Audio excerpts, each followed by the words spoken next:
Hello बच्चों, कैसे हैं आप सब। आशा करते हो आप सब अच्छे होंगे।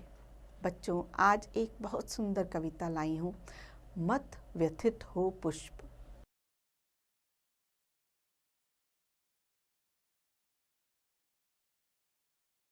था कली के रूप शैशव में आहा सूखे सुमन, हास्य करता था खिलाता अंक में तुझको पवन। खिल गया जब पूर्ण तू मंजुल सुकोमल फूल बन, लुब्ध मधु के हेतु मंडराने लगे उड़ते भ्रमर।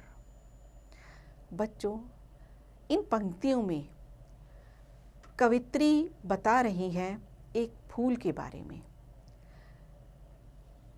एक फूल की जीवन रचना के बारे में, कि जब वह अपने बचपन में होता है, अर्थात वो एक कोपल के रूप में होता है, वो एक बहुत ही सुंदर रूप होता है उसका वो बालपन का।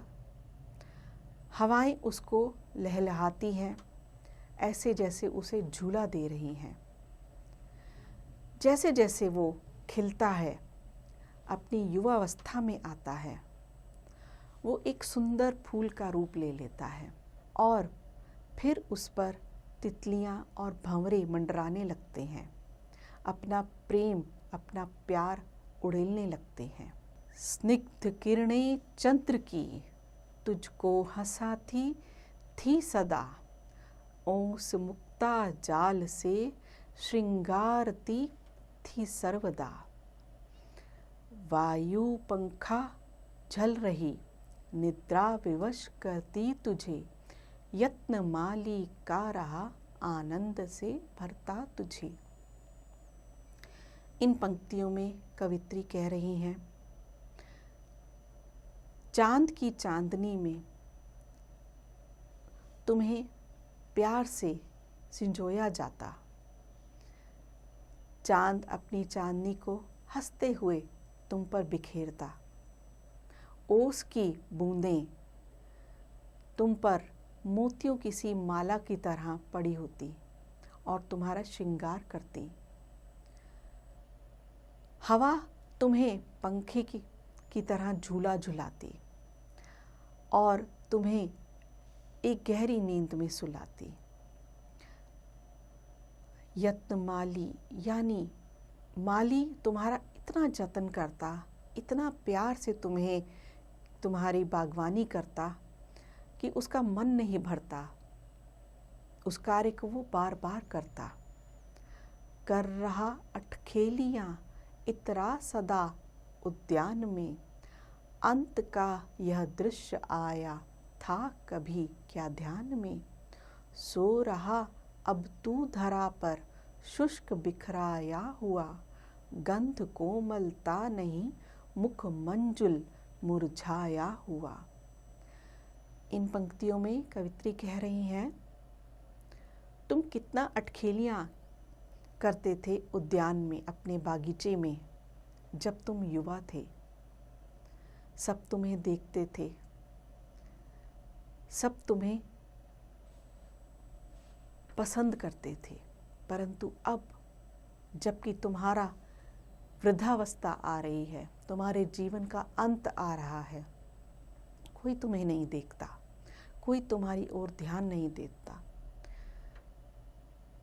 ऐसा लगता है तुम्हारी पंखुड़ियाँ जो टूट गई हैं और टूट के धरती पे गिर गई हैं, वे शुष्क हो चुकी हैं। ना अब तुम में वो खुशबू है और ना वो कोमलता है, तुम मुरझा चुके हो। आज तुझको देख कर चाहक भ्रमर आता नहीं, वृक्ष भी खोकर तुझे हाँ अश्रु बरसाता नहीं। जिस पवन ने अंक में ले प्यार था तुझको किया, तीर झोंके से सुला उसने तुझे भू पर दिया। आज जब तुम अपनी सुगंध खो चुके हो, अपनी सुंदरता खो चुके हो, तुम पर भंवरे भी नहीं आते जो तुम पर प्यार प्रेम रस उड़ेलते थे। वृक्ष भी, यानी जिस पर तुम लगे हुए थे, वह भी अब तुम पर अपने आंसू नहीं बरसाता, दुख प्रकट नहीं करता। जो पवन तुम्हें झूला झुलाती थी, आज वह भी तुमसे दूर है और ऐसा लगता है उसने तुम्हें नीचे धरती पर गिराकर हमेशा हमेशा के लिए सुला दिया है।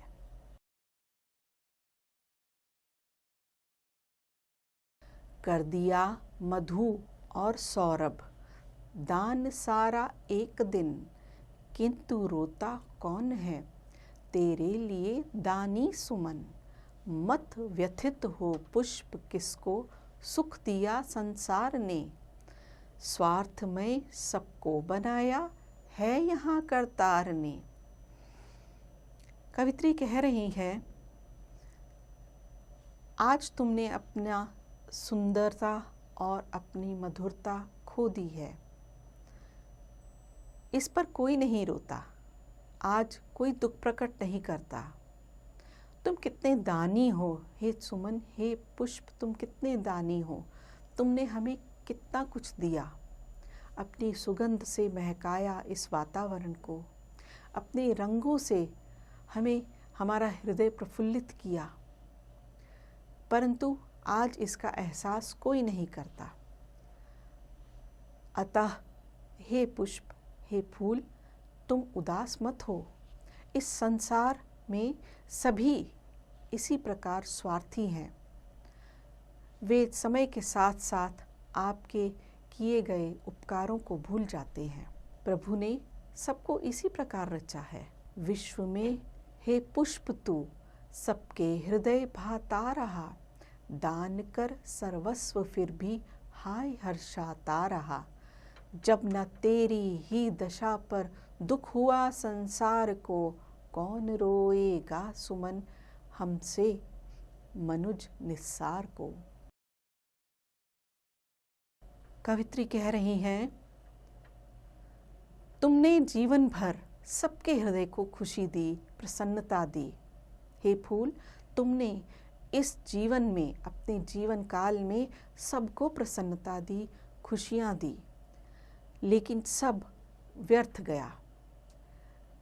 ऐसा समय आया जब सब कुछ भूल गए सब लोग। आज इस संसार में सबकी दशा ऐसी ही है।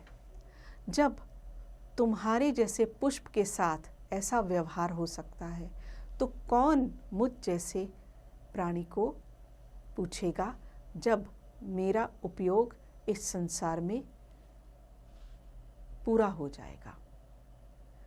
बच्चों, यह सुंदर कविता महादेवी वर्मा जी द्वारा रचित है। आशा करती हूँ आप सबको यह कविता बहुत अच्छी लगी होगी। आप इसे स्वयं जरूर पढ़ें और अभ्यास भी करें।